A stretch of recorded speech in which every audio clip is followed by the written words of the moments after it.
atari urumva twihuriye na Ezekiel yambwiye ati mwana ati nagiye gusengera umukobwa w'umufiyemeri mageze ahita aza yambaye isume amobeye numvise amabere biragize urumva ati birangira uwari ugiye gusenga Damuru nawe bisubiramo ati hari igifiyemeri nabwo ikindi kidamu ati jewe nyine ati nasanze rotipa amaze kumushyushya ati mitambi nose agubyibu Damuru sese shiramo Damuru yasize ashyuhije umuntu w'umuhanuzikazi ikihanuzikazi Ezekiel agezeyo urabyibuka nuko arya ruswa wenda ariko ntayaryabizi arabyibuka ko muri icyo barimo bavuga bati wende nasanze yamushyuhije biratibikaze umwe yarashyuhije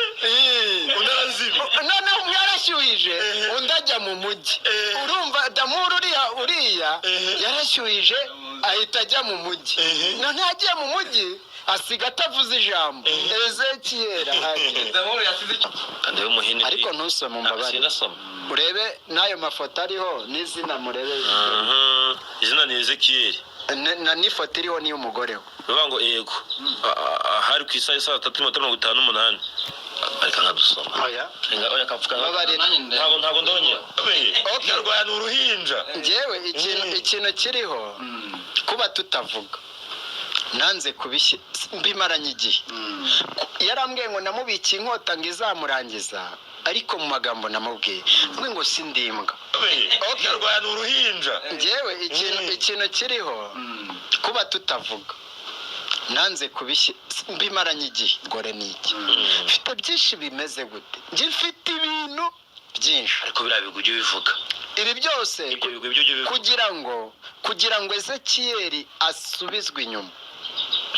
atane n'umugore ari bye biturutseho ni nkuko Karose yatana n'umugore kandi ni n'umwaka ngo Bibiliya Ezekiel ivuga ko kwipima nta kibazo ibyo byo kwipima byanze bikunze iyo ntabwo uyu munsi ugendana reka yanditswe na se kuko karande ngazikomora yi siko atubwiye ntabwo twari kumwe atubwira ati ndakubita njyewe atahubwo Imana izambabarire ati nibigera ko ati njya nambanguka ngo utabare rwose kubisengera kubw'Imana kuba Ezekiel yavuze ntibizambuza kuzu n'ejo nari ndi mu cyumba cy'amasengesho nari nyoboye hano mu cyaro ntibyo byasohotse icyakora nashyize umucyo mubonyoboye nababwije ukuri babwira abantu bansuye kuko urabizi n'abajyanye Kicukiro abo bari kunkora ibyo bansuye mu cyumba cy'amasengesho Kicukiro kabiri baragaruka bavugira igitano ntabwo ibyo byo niba baravuze ko bangurije nkayamwambura ngo nkazana umukobwa ni ikinyoma funga niyo mpamvu ari kwemera ubusambanyi bwira ndayafite hano nta jwi ntaba ntafite arangije aramubwira ati inkuru igezweho ati yarembye ameze nabi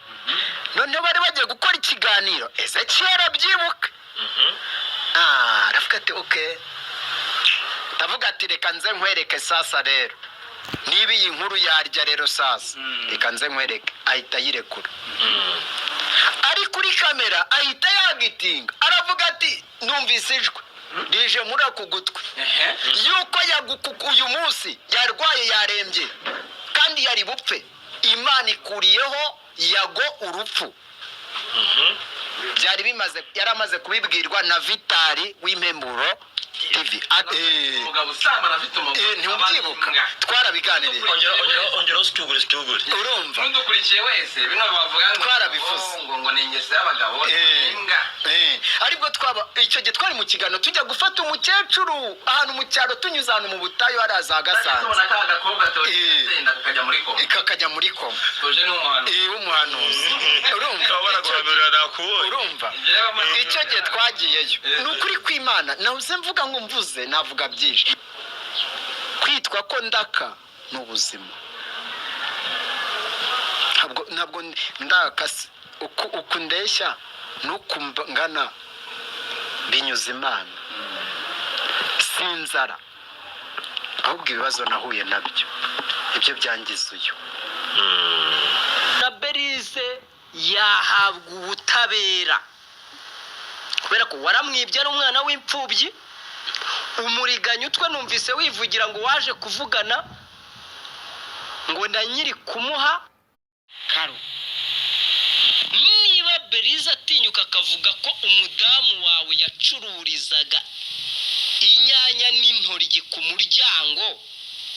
wakuye hehe miliyoni 8 direct tangiye gukora mba kwa Karosi muza boutique naranguza icyo gihe rero umugore we yacururizaga hanze ku kabaraza agacuruza inyanya nubwo byari ibyanjye Karosi we yabijyagamo nkaho nyine ari nk'ibyiwe suruma ngo Karosi mu kwinjira muri no boutique uduharabika ariko wibanda ku izina ryanjye icyo gihe yewe waranacuruje ubona views ubona zirazamutse shajya wemera yuko wakubitira imbwa gusutama yazimara wangu oya reka Charite tuvuge mu kuri niba uri umunyamahanga uje mu gihugu cy'u Rwanda ukashakira uri umunyamerika hakaboneka umuntu uzagurya akakwambye ubuse kwicwaho ntiwakwicwa waba ufite umutekano wuzuye nukuri peka no kucyana utipe nabona wanakwica bananyica no kuri ahubwo no kwishinganisha kujya kurega se ko wayigiriye abageni urongera kubihakana dore uko akanura do hoya hagarara hamwe wota umuriro wicaniye niwe wawucanye bizinesi nkamwishyura ko namwishyuye bundi ibyo birabareba ninde bireba ku buryo yari kunanirwa kumenya ko uri kumwiba ikibazo gihari turi kurengana nzagenda kwa kabiri ejo nzagenda kuri ribu bwembo n'ubyo nzaza gusenga hama kwa kabiri nzagenda mushiki wa Karosi yarongoye kuntu yasaga ntabwo yarakwiriye mu diaspora biranagoranye cyane n'umutipi wo mu ntara ntabwo ashobora kuba yakwiteza umushiki wa Karosi ko ntago rwose kumbwira ngo yarongoye n'umu diaspora ntabwo ari ibintu byumvikana byanze bikunze ashobora kuza kuba harimo ibintu by'uruhereko cyangwa se by'uruhiko ka Karosi kashyize muri Charite hanyuma akabura ubwenge mpaka kakamushyingira umukobwa nta n'umuryango akwisimbwa pe no ngo n'ingurube ikabaza n'ingurube akwita n'ingurube ngo ndimbwa ndi n'ingurube mwana ngo namwe ariko abandi abantu bagira ubundi muri iki genda kwibaza nta n'ibindi birimo bintera ni ikintu bavuga ngo umunyarwanda afite ubwisanzure niba hari ubwisanzure bw'umunyarwanda yanagututse nanjye nasembikorera screenshot akarakubwira ko itimbwa wowe nande na mutesi nyine mwese muri nguru ndetse mukaba n'imbwa tari amafaranga boherejwe kuza kugusebya ariko Imana ivugana nanjye iramwa ngo nayizohereza abandi bo kugusebura abyohereje Ezekiyeli yavuze kizima nta kintu na kimwe uyu mugabo arimo avuze mbega ibintu uzi ko akose abantu ni bazima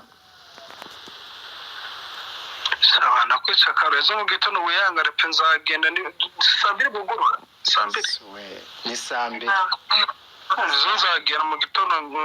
ntangikire ndawishinganishe n'igihugu rwose reka nkubwire igihugu nikidutabara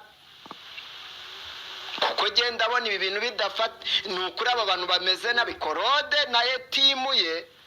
ngo niba sinzi timu ibintu bayihaye noneho uwo Mutesi simuzi Mutesi namuvugiye nk'usanzwe ngo ibibaho yaba nukuri nabo no kwicana bakwicana pe none se niba umuntu ashaka kuza agateranya abantu agafata abantu akabambika ubusa ngo ndi igisambo ngo ndi umujura ngo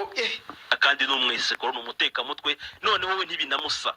aragenda amenyo ugasanga yarasohotse nta nubwo umuntu ashobora kuba yawumba ngo ugende ubumbe ku menyo ukabona ni umuntu umeze nkaho atarya ashonje ariko nyine ni umwisiko ku rwego rwo hejuru namubonye bafatiye umuntu rwose baranamubeshya niba wenda nabamutese barabyibuha niba wenda nabande baragenda yiri ukabona koko bisa kose bari ifaranga ariko Karosi nyine ni umwisikoro ariko no ntago wapfa kugira gute ntago wapfa kubikeka afite kuru nyine yirobeka nyine nk'umunyabutare ngira abanyabutare mugeze gute murabazi mukamvugaho noneho mbabarira iyanjye noneho igera muri 40. Ubu buryo nibye botike, uburyo nafashe wa diaspora, nafashe abakobwa sinari nzi ko nanarongoye. utarongora wari wizaniye abagore. Ibintu biri mu Rwanda biteye ubwoba, ahubwo Imana ntigira icyo ibigenza, ndabona bikomeye.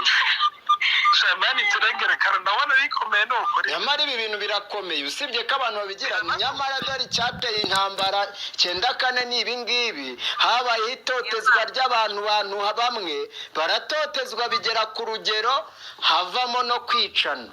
Nibi rero ejo bazumva Karosi yapfuye cyangwa Charite cyangwa undi wacu wo mu muryango apfe, kuko ibi bintu ndabona bikomeye.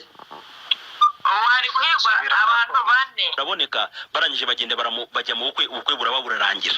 Ubukwe burangiye urumva ko bana n'uyu munsi kuva ubukwe bwaba bari i Kigali, kandi uwo mutipe yabuze n'itike yamusubiza muri Amerika bitewe n'ibintu yakoze na papa we na mama we n'imiryango yamuvuyeho, ku buryo uyu munsi nta kintu bamufasha, ndetse no kugira ngo baze kuza kubona icyo kurya ni ibintu bihambaye cyane. Kandi Karosi nubwo afite botike yibye umwana w'umukobwa w'imfubyi, sinzi niba hari ikintu yabasha kuba yabagenera, kubera ko uwo muhungu agize gute, abayeho nabi. Mboneraho no kubwira papa we niba koko uyu mwana ari uwawe umukunda, reka kwita ku bintu bibi yakoze, hanyuma umugirire neza. Wasi wenda umutegere n'umugore we baze muri Amerika, bave mu Rwanda, bareka kugenda bandavura. Mu by'ukuri uvuga ati umuntu mu diaspora, umwana yaje mu Rwanda afite fresheri, mushiki wa Karosi aragiye aramwandaguje, aramukora ibintu bitari byiza, nyine ngo just Imana yavuze.